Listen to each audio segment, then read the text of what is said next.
मैं अगले हफ्ते आ जाऊंगा। अब हम ये डर रहे थे आएगा नहीं बेटा ये तो अगले हफ्ते, इसको तो आज ही लपेट लो। हाँ भाई, पैसा पहला पेशेंट, पैसे कमाने हैं, कल को ना आए तो ये भी गया धंधा हमारा। तो हमने उसको दवाई बनाई और वो कहने लगा पक्का है ना मेरी दवाई ये वाली? मैं हाँ बिल्कुल पक्का 100%। नहीं अपने फादर से पूछ लिया। अरे मैंने कहा भैया पक्का है, अब तुम दवाई खाना ठीक हो जाएगा। हमने दवाई दे दी। अब ये आपके साथ भी होगा, जब आप पहले पेशेंट को दवाई दोगे और आप बोलोगे 1 हफ्ते के बाद आना, तो आप 1 हफ्ते तक वो दरवाजा ही देखते रहोगे जहाँ से वो आएगा। हाँ वो नहीं आया 8वें दिन तक तो आपकी छुट्टी हो जाएगी। ये लोग पहला तो गया। अब वो पेशेंट का फोन आया 7वें दिन। अब हम लोग फोन पे भी ऐसे देख रहे थे कि चल रहा है ना। हाँ भाई साहब फोन ही डेड हो गया तो बस जरा फोन ही नहीं आया उसका। अब हमने फोन किया, हाँ हमें खुशी हुई, चलो फोन आ गया, पेशेंट मेरे साथ है। अभी ठीक हुआ ये मुझे नहीं पता। मैंने पूछा हाँ जी कैसे हैं आप और कैसा रहा दवाई के बाद? तो सर ऐसा मैंने दवाई खाई नहीं।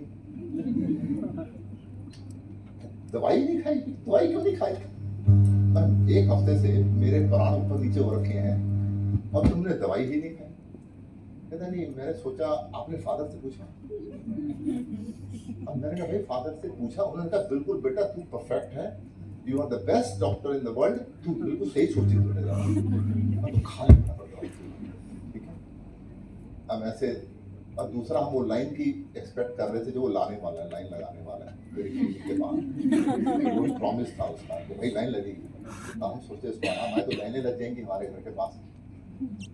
अब एक ऐसे टाइम निकलता गया, 15-20 दिन के बाद हम फिर लगे रहे आएगा फोन। फिर उसका फोन आया, अरे मुझे सर्जरी तो नहीं करानी पड़ेगी? अब फिर उसका नहीं मालूम था कि सर्जरी करानी पड़ेगी कि नहीं, क्योंकि मैं इतना नहीं पढ़ के आया था बाहर। मैं तो इतना ही पढ़ के आया था कि बीमारी का नाम है, क्या करते हैं ये भी नहीं मालूम था, दवाई से ठीक होती है होम्योपैथी ये भी नहीं मालूम था, क्योंकि कहीं देखा ही नहीं।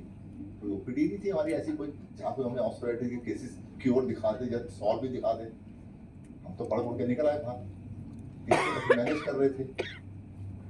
तो ऐसे करते करते उसने कहा हाँ आज मैंने दवाई ले तो ली, कुछ होगा तो नहीं, ये तो ना हो कि मेरी दूसरी टांग भी खराब पड़ गई।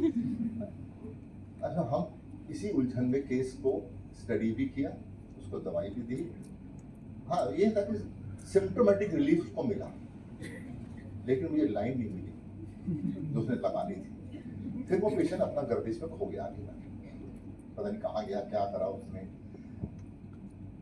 अब जब इस तरह की आपके पास लोग आएंगे तो वो आपको ये नहीं कहेंगे कि सर मेरे को खांसी राइट साइड है कि लेफ्ट साइड, वो आपको खुद पूछना पड़ेगा।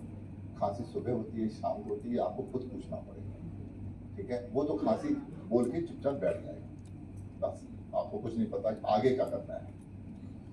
तो इस पेशेंट को मैं आपको स्टडी करा दूँ थोड़ा सा कि जब हम इस पेशेंट ऐसे पेशेंट को सुनते हैं तो मन में क्या आता है कि वो डाउट कर रहा है, डाउटफुल है ना वो पूरा।